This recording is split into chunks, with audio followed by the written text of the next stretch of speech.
BFM Business, Tech RH, la start-up du jour. Je suis avec Fabien Raiola, directeur général de la société iCare. Bonjour Fabien. Bonjour Alexia. Alors aujourd'hui, vous travaillez déjà avec cette technologie RFID. Est-ce que vous pouvez nous présenter rapidement qu'est-ce que vous faites déjà chez iCare ? Alors nous concrètement, on a mis au point une bague connectée qui remplace votre portefeuille et votre porte-clés.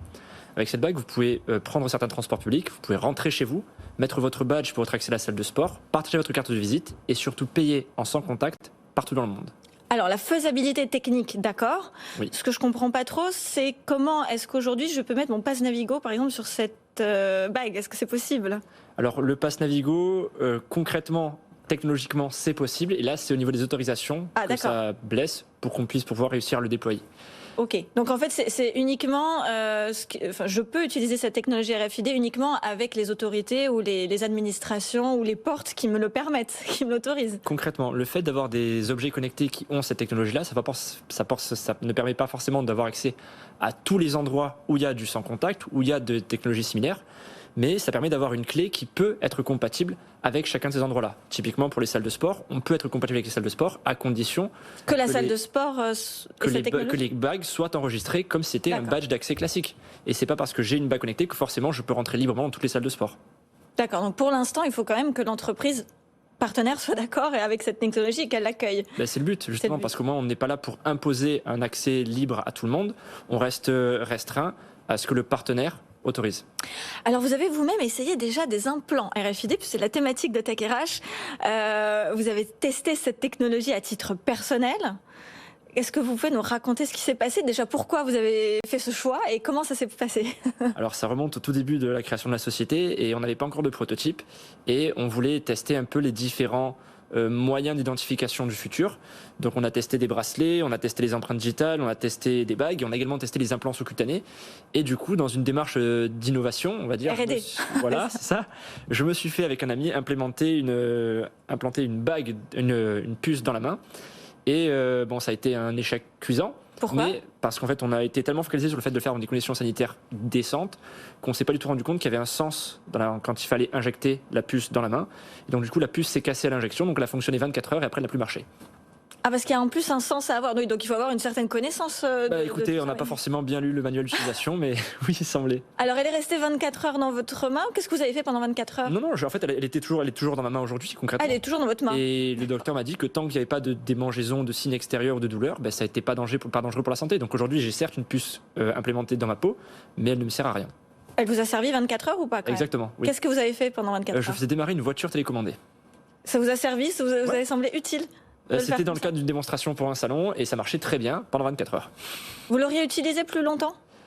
Toujours dans un cadre démonstratif. Après, moi, l'utiliser au quotidien, je rejoins Arnaud sur le fait que je suis ouvert à cette nouvelle technologie, mais de là à m'en servir tout le temps, partout, je préfère travailler avec une bague où si jamais effectivement j'ai besoin, je l'enlève et là je suis libéré de toute cette technologie-là.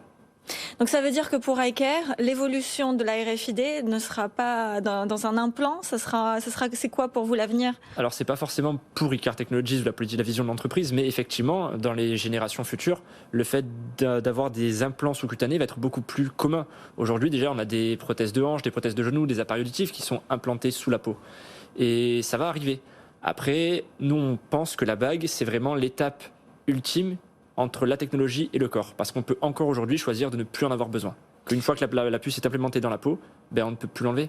Ah, c'est pas ce que disait Arnaud Leroux tout à l'heure, il a dit que justement on pouvait la retirer. On peut la retirer, mais avec une intervention chirurgicale. Oui, donc c'est pas aussi simple que de retirer une bague, c'est ça que vous dites.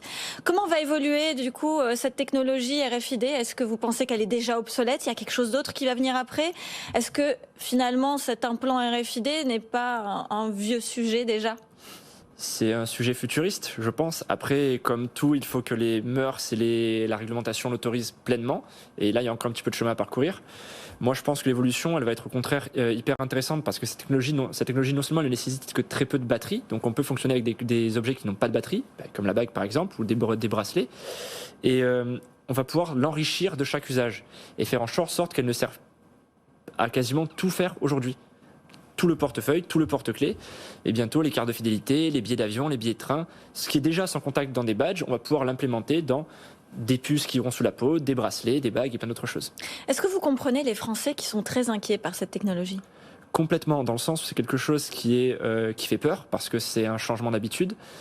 Mais s'il n'y a pas des personnes qui sont là pour guider les autres et pour montrer que c'est faisable, et comme Arnaud par exemple, il n'y a personne qui bouge. Et après, c'est une chose d'avoir peur de la technologie, mais il faut bien comprendre quelles sont les limites, l'utilisation et à quel dessein on va s'en servir. Est-ce que si une entreprise demain vous demande de créer cette technologie d'implant RFID, vous diriez quoi ? Vous direz oui ? On va d'abord poser la question de pourquoi, qu'est-ce qu'ils veulent en faire et sur qui. Et si après les valeurs correspondent à ce que nous on défend, oui, pourquoi pas. En Suède, c'est déjà extrêmement utilisé, les implants RFID en guise de badge. En guise de badge, après la partie identification au travail, je comprends que pour les employés ça fasse peur, ça fait un peu une notion de tracking. Il faut bien comprendre que le fait d'avoir des puces RFID ou NFC qui ont la même technologie, ça ne permet pas de traquer les gens en fait, c'est juste une clé d'identification qu'on a tout le temps sur nous. C'est comme si on avait notre clé de domicile tout le temps avec nous. Alors j'ai posé la question au départ à Jean-Luc Astier si on pouvait être géolocalisé. Est-ce qu'il y a quelqu'un qui peut être dans son bureau et décider de traquer justement tous les utilisateurs ou les détenteurs de cette puce RFID ? Vous répondez quoi à cette question ? Je vais rejoindre ce que dit Jean-Louis. Aujourd'hui, concrètement, tout est faisable, mais ça demande des moyens qui sont absolument impossibles à mettre en place. Et vu la portée de ces puces ou de ces bagues ou de ces bracelets, c'est impensable d'avoir des lecteurs qui soient suffisamment puissants, suffisamment proches de nous pour qu'on puisse être traqué en permanence. C'est juste impossible. Donc ça rassure quand même un minimum sur le moyen court terme, les Français sur ce tracking, sur cette technologie d'implant. Bon, ça rassure entre guillemets, parce que je pense que la plupart des Français ne sont pas du tout d'accord avec cette technologie. Est-ce que on peut envisager un avenir en France où, comme Arnaud, certains vont choisir d'avoir cette technologie, cet implant chez eux, d'autres pas ? Est-ce que c'est un paysage rationnel et possible ? Je pense que c'est la beauté de notre pays de pouvoir laisser libre choix à toutes les personnes, si elles veulent l'avoir sur elles ou pas du tout. Très bien, écoutez, merci beaucoup Fabien Raiola, merci d'être avec nous sur les plateaux de Tech RH. En tout cas, technologie ou non, vous avez la possibilité de penser par vous-même et de comprendre un petit peu mieux aujourd'hui qu'est-ce que cette technologie RFID. C'est pas pour demain en France, on l'aura bien compris. En tout cas, merci d'être avec nous sur Tech RH. Je vous donne rendez-vous la semaine prochaine pour une nouvelle émission. BFM Business, Tech RH.